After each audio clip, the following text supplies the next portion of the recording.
everyone to Dual Dual lesson on the power of lenses. It's a very easy lesson and I hope that you will find it very interesting also. तो चलिए देखते हैं lens का power क्या होता है.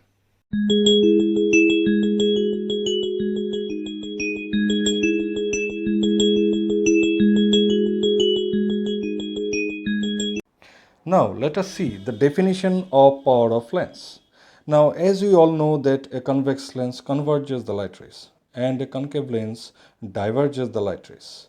Now their ability to converge or diverge the light rays incident on them is known as their powers.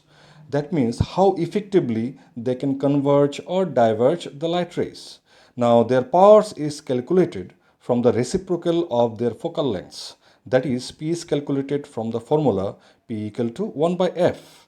Now more the focal length, lesser the power. If F is calculated in meters, then power will be having unit diopter. Now let us try to understand the definition of the power of lens. In the definition, it is told that the power of the lens is measured from this formula, where power is equal to is reciprocal of the focal length of the lens 1 by F. Now let us try to understand this thing with the example of two convex lenses. So this is lens 1 and this is lens 2. Now let us consider for understanding that for lens 1 its focus is situated somewhere here. F1 is its focus point. Alright. So what's the focal length for this one? This is the optical center. So the distance between the optical center and the focus is the focal length F1 for lens L1. Now for L2, let us suppose that its focus F2 lies here. Alright. So the focal length is this one F2 for this lens. Alright. Now let us consider for simplicity that parallel light rays are falling on these two lenses. Now let us see case by case. Now when parallel light rays falls on this lens, let us see what will happen. So this is one ray, this is another ray, and this is another ray. So this is parallel beam of light rays. So we all know that when parallel light beams falls on convex lens converges these light rays into its focus. Alright. So these light rays will be focused into this point. This. Alright. Now for this, what will happen if parallel light rays are falling into it?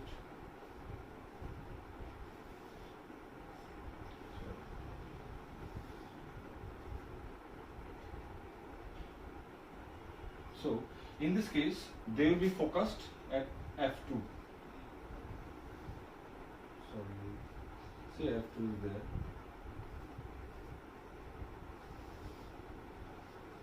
So this parallel light rays will be focused at F2. Now see these two figures. Now what do you think? Which lens has the higher power? L1 or L2? Now from which thing we can understand which one is having higher power? अब ये सोचिए कि convex lens का काम क्या है? Convex lens का और एक नाम होता है जिसको कहते हैं हम converging lens. That means a convex lens always converges the light rays. Alright?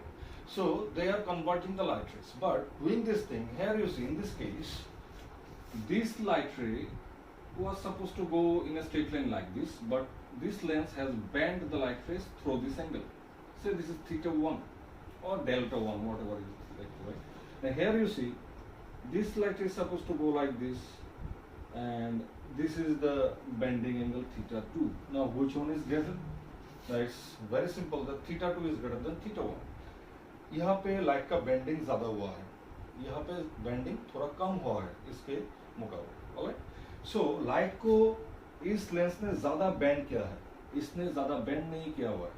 So the lens which can bend light rays more than the other lens, then this lens must have the higher power. Alright. So here you see, this lens is converging the light rays more effectively than this lens. This lens is also converging, but in this case the effect is lesser than this one. So we can say that this lens is having higher power than this lens. Alright. It is having higher ability to converge light rays, and this ability is known as the power of the lens.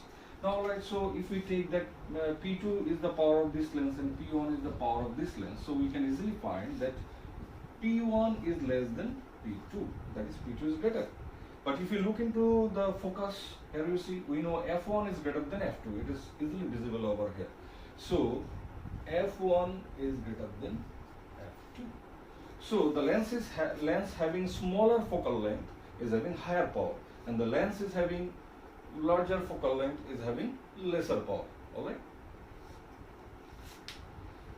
Now, a sign convention is used in optics, and the sign convention is that the distances measured along the direction of the light is taken as positive, and the distances that are measured by moving against the direction of the light is taken as negative. Now, let us consider these two lenses, convex and a concave lens. Now, in case of convex lens, here you see parallel lights are falling into the lens and they have been converged into this point, which is the focus of this convex lens, and it is denoted by F1. And small f1 is the focal length of this lens. Now, in case of concave lens, what happens when parallel light rays fall into the lens? They are diverged, and when the diverged light rays are extrapolated in the backward direction, they looks like that these rays are coming from this point. If someone looks from this side, to the eye, it will appear that the light rays are coming from this point. Our eye cannot recognize the slanted rays.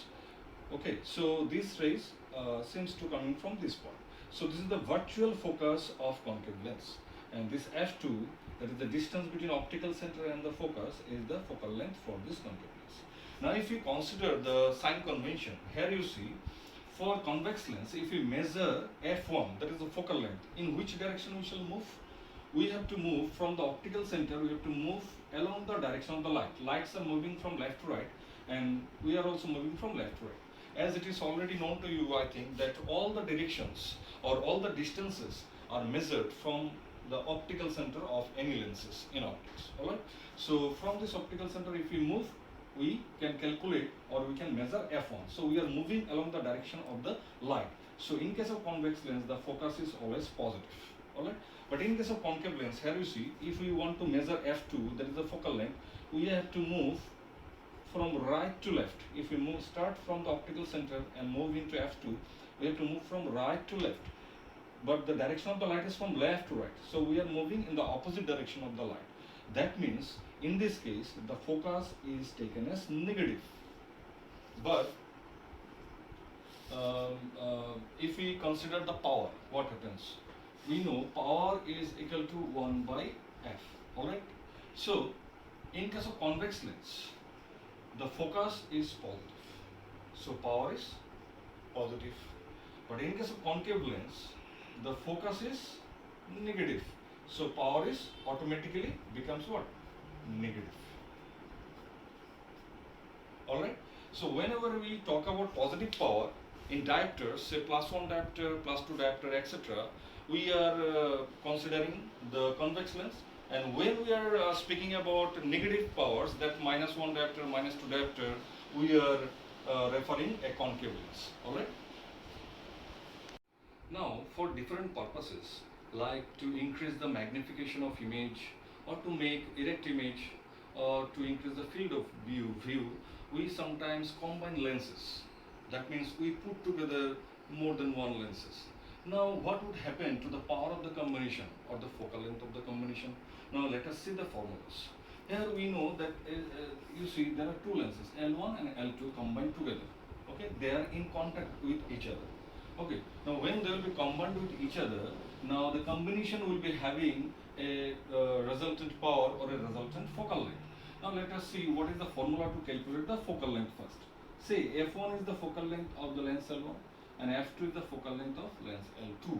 Now, the combination will act as a single lens having focal length f, and this can be calculated from the formula 1 by f equal to 1 by f1 plus 1 by f2. Now, as you already know that power is equal to the reciprocal of focal length, so the combination will be having a power P, say, so P is equal to 1 by f, so P will be equal to P1 plus P2.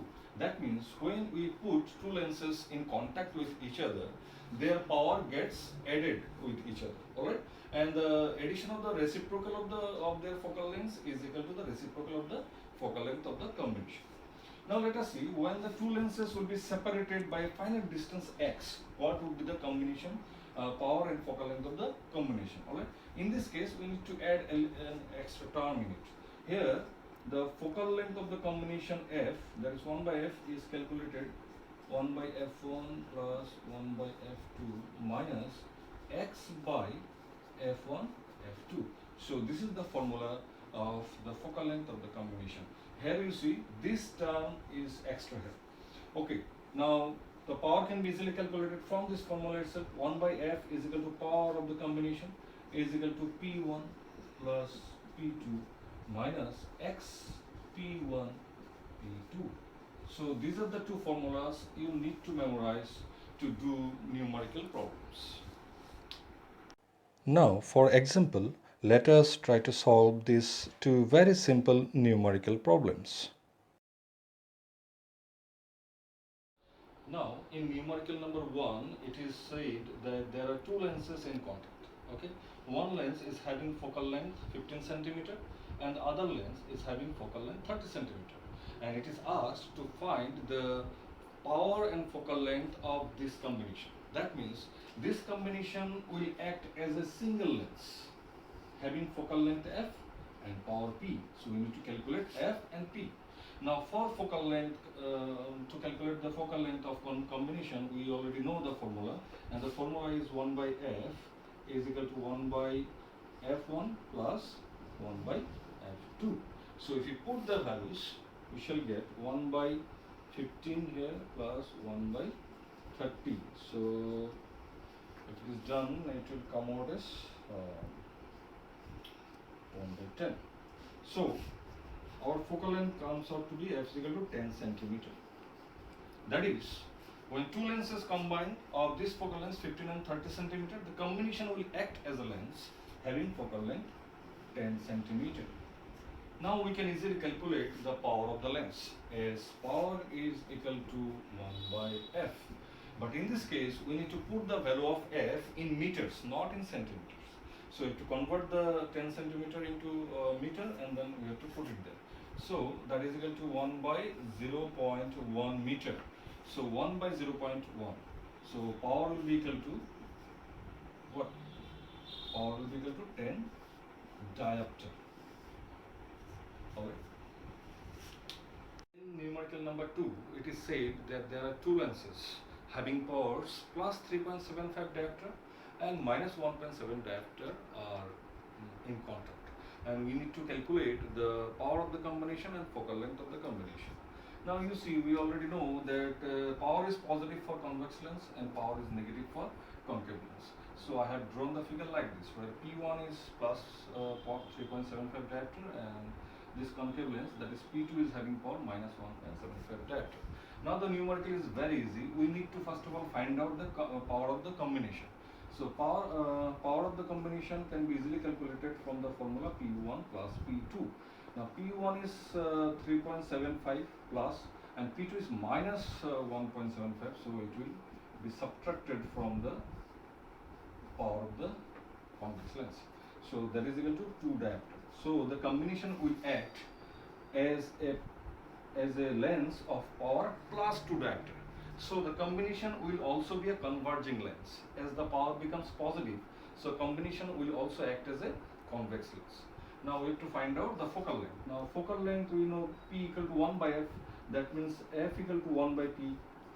Okay, it's very easy. So it's 1 by 2 diopter. So that is equal to 0.5 meter. Alright. Now let us consider a lens having refractive index mu g is kept in three different mediums. Alright. The refractive index of the first medium is mu1, for the second medium is mu2, and for the third medium is mu3. Now if we consider that in the first case mu1 is less than mu g, in the second case if we consider mu2 is greater than mu g, And in the third case, if we consider mu3 is equal to mu g, alright, and if we take parallel light rays into the lens in the three cases separately,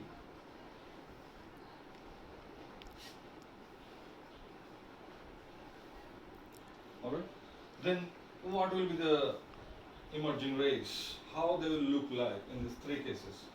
Will in all the cases lights will be converged into the principal axis by the convex lens, as it is a converging lens and it always converges the light rays? Will the phenomena will remain same in all the cases? Now to understand this, let us try to understand why light bends when it enters into the lens and tries to come out from the lens. Why its direction changes? Now can you recall a definition that when light enters from one medium to another medium, its direction gets changed, and that phenomena is known as refraction. So in refraction we have seen that when light enters from a medium to the other medium having different densities, the direction of the light gets changed, and that is refraction. So the basic phenomena which is occurring over here in case of lens is refraction. Alright, so the question of densities come into play. Now how can you understand which medium is denser than the other medium?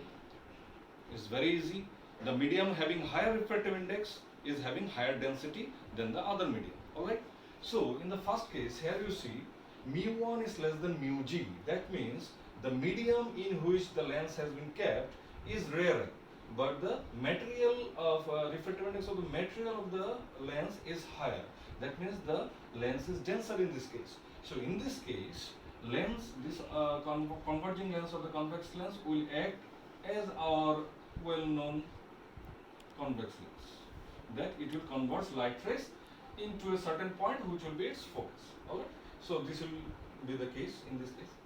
Now if you consider the second case, here mu2 is greater than mu g. That means the medium in which the lens is kept is having higher density than the material of the lens. So in this case, the lens is rarer than the medium. In this case, lens will act just the opposite. This convex lens will act just the opposite. That means in this case, the rays will diverge away. Alright, this thing will happen. Now in this case, here you see both the refractive indexes are equal. So when the refractive indexes are equal, that means the densities are equal.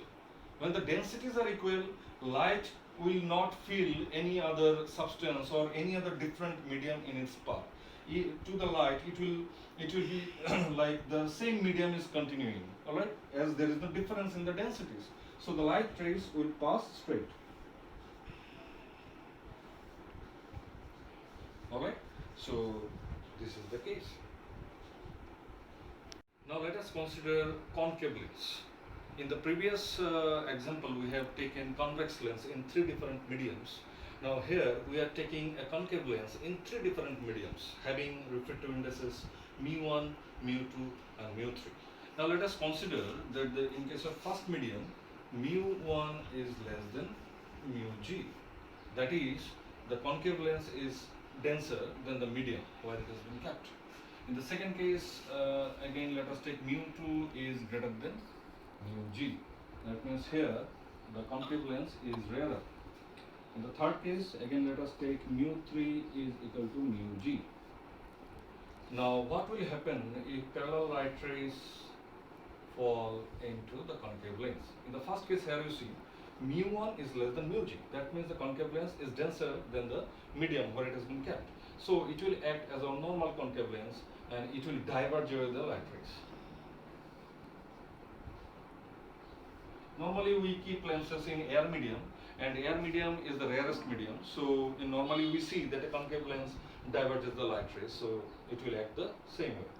In the second case, the medium is denser than the material of the lens.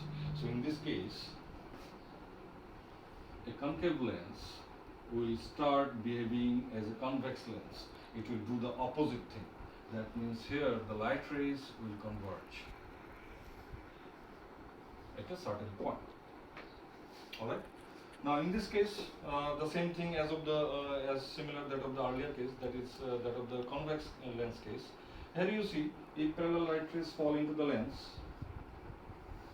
they will just simply pass straight without any deviation, as there is no variation in the density of the material of the lens and the medium where it has been kept. So they will just be parallel when they will come out of the our. So, can a convex lens act as a diverging lens? That means a concave lens. Or can a concave lens can act as a converging lens? That is a convex lens. Yes, আমরা যে লাস্টের এক্সাম্পলসগুলো discuss করলাম ওখানটায় আমরা দেখলাম যে একটা convex lens কনকেভের মতো কাজ করতে পারে, আবার একটা কনকেভ লেন্সও কনভেক্সের মতো কাজ করতে পারে, বাট ডিপেন্ড করে যে লেন্সগুলোকে কি মিডিয়ামে রাখা হয়েছে। নর্মালি যে কোনো লেন্সকে গ্লাস দিয়ে বানানো হয়, তাই আগের এক্সাম্পলগুলোতেও দেখবে যে তাদের রিফ্র্যাক্টিভ ইন্ডেক্সকে আমি মিউ জি দিয়ে ডিনোট করেছি, G for glass. Alright, so ওখানটায় আমরা যেটা দেখলাম যে যে মিডিয়ামে লেন্সগুলো রাখা হয়েছে সেই মিডিয়ামটার ডেন্সিটি বা রিফ্র্যাক্টিভ ইন্ডেক্স যদি লেন্সের রিফ্র্যাক্টিভ ইন্ডেক্স থেকে বেশি হয়, মানে কি লেন্সের ডেন্সিটি থেকে যদি বেশি হয়, তাহলে লেন্সটা তার অপোজিট নেচারে কাজ করে। দ্যাট মিনস একটা কনকেভ লেন্স কনভেক্সের মতো কাজ করবে, কনভার্জিং হয়ে যাবে, আর একটা কনভেক্স লেন্স ডাইভার্জিং লেন্সের মতো কাজ করবে। দ্যাট মিনস একটা কনকেভ লেন্সের মতো কাজ করবে। এখানে একটা জিনিস দেখো, যখনই কোনো একটা লেন্স মানে গ্লাসের তৈরি একটা লেন্সকে যদি আমরা এয়ার মিডিয়ামে রাখি, তাহলে এয়ার মিডিয়াম হচ্ছে rarest medium. So, with respect to the rarest medium, the density of the lens is the highest. Alright? So, in that situation, the power of the lens is highest. Now, if you put a lens made of glass inside any, say, water, any liquid, say water, then water is having a refractive index what? 1.33. And the glass is having refractive index 1.5. And air is having refractive index 1. So, with respect to air, যেই লেন্সটা তোমার পাওয়ার যেটা দিচ্ছিল সেই লেন্সটাকে যদি জলে ডুবিয়ে দিই, তাহলে তার রিলেটিভ রিফ্র্যাক্টিভ ইন্ডেক্সটা কী হবে? কমে গেল, কারণ 1.33-র মধ্যে সে ডুবে আছে এখন, তাহলে তার রিলেটিভ ডেন্সিটি কমে গেছে। দ্যাট মিনস তখন তার পাওয়ারটা কমে যাবে, কিন্তু তার মানে কি তার ফোকাল লেন্থটা যাবে বেড়ে। যেমন আমি যদি গ্লাসের তৈরি একটা কনভেক্স লেন্সকে এয়ারে রাখি বা জলের মধ্যে রাখি তাহলে সে কনভার্জিং লেন্স হিসেবেই কাজ করবে। বাট যদি আমি কনভেক্স লেন্সটাকে ধরে নাও কার্বন ডাইসালফাইডের মধ্যে ঢুকিয়ে দিই, তাহলে কিন্তু ওখানে কিন্তু সে ডাইভার্জিং লেন্স হিসেবে কাজ করবে, because the refractive index of carbon disulphide is 1.63। Alright, এখানে আরেকটা জিনিস বলি যে ধরো আমাদের লাইটের ডিফারেন্ট কালার্স আছে, 7 কালার্স আছে, তাদের ডিফারেন্ট ওয়েভ লেন্থ বা ফ্রিকোয়েন্সি আছে। এখন আমি যদি লাইটের ওয়েভ লেন্থ যদি ডিফারেন্ট ওয়েভ লেন্থের লাইট যদি কোনো একটা লেন্সের মধ্যে ফেলি, তাহলে তার পাওয়ারের কোনো ডিফারেন্স দেখা যাবে কি না? হ্যাঁ, দেখা যাবে। কারণ আমরা জানি যে ওয়েভ লেন্থ যদি বাড়ায়, আমরা যদি ভায়োলেট লাইট থেকে যদি রেড লাইটের দিকে শিফট করি, তাহলে আমাদের ওয়েভ লেন্থটা বাড়বে generally. Alright, so wave length বাড়ার সাথে কি হয়, কোনো একটা মানে ম্যাটেরিয়ালের ডেন্সিটি তোমার কমে, রিলেটিভ ডেন্সিটিটা লাইটের রেসপেক্টে কম থাকে। দ্যাট মিনস রিফ্র্যাক্টিভ ইন্ডেক্স যেটা মিউটা সেটা কমে যাবে। যদি একটা গ্লাসের তৈরি লেন্সের মধ্যে দিয়ে আমি প্রথম ভায়োলেট রে পাঠাই, তখন তার যে রিফ্র্যাক্টিভ ইন্ডেক্সটা হবে, ঠিক আমি যদি রেড লাইট যখন পাঠাবো তখন তার ইফেক্টিভ রিফ্র্যাক্টিভ ইন্ডেক্স যেটা হবে সেটা কম হবে। জেনারেলি কি হচ্ছে, গ্লাসই থাকছে, তার রিফ্র্যাক্টিভ ইন্ডেক্স কমে গিয়ে সে অন্য ম্যাটেরিয়ালে কনভার্ট হবে না, কিন্তু তার ইফেক্টিভ রিফ্র্যাক্টিভ ইন্ডেক্স যেটা হয়ে যাবে, যে লাইট আসার ফলে তার যে ব্যান্ডিংয়ের যে তার যে ক্ষমতাটা বা পাওয়ারটা সেটা ভ্যারি করে যাবে লাইট টু লাইট। নাও আমরা যদি ওয়েভ লেন্থ বাড়াই লাইটের, তাহলে রিফ্র্যাক্টিভ ইন্ডেক্সটা কমে, আর রিফ্র্যাক্টিভ ইন্ডেক্সটা কমলে কি হবে, ওর ডেন্সিটিটা যেন একটু ইফেক্টিভলি কম দেখাচ্ছে, তার মানে কি তার পাওয়ারটাও কমে যাবে। দ্যাট মিনস তার ফোকাল লেন্থটাও বেড়ে যাবে। সো এই জিনিসগুলোকে আমরা যদি একটু ভালো করে স্টাডি করি, তাহলে এটা খুব interesting. So I think this lesson will help you, and you have found this lesson interesting. If you still have any doubts or if you want to know more, you can put your comment in the comment box below. Okay, stay safe, stay healthy, goodbye.